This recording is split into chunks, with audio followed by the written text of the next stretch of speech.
বাংলাদেশের অর্থনীতির অন্যতম চালিকা শক্তি প্রবাসী আয়। এই খাত থেকে আরও উপার্জন বাড়াতে চায় সরকার, একই সাথে কমাতে চায় বেকারত্ব।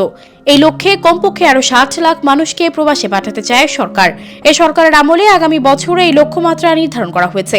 এ তথ্য জানিয়েছে প্রবাসী কল্যাণ ও বৈদেশিক কর্মসংস্থান প্রতিমন্ত্রী শফিকুর রহমান চৌধুরী।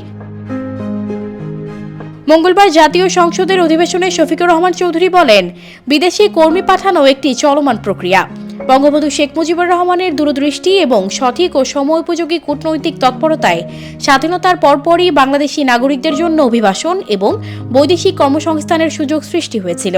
তার ধারাবাহিকতায় 6087 জন কর্মী পাঠানোর মধ্য দিয়ে বৈদেশিক কর্মসংস্থানের যাত্রা শুরু হয়। মন্ত্রী জানান, 2022 সালে 11,35,873 জন কর্মসংস্থানের জন্য বিদেশে যান। 2023 সালে এই সংখ্যা 13,05,453 জনে উন্নীত হয়েছে।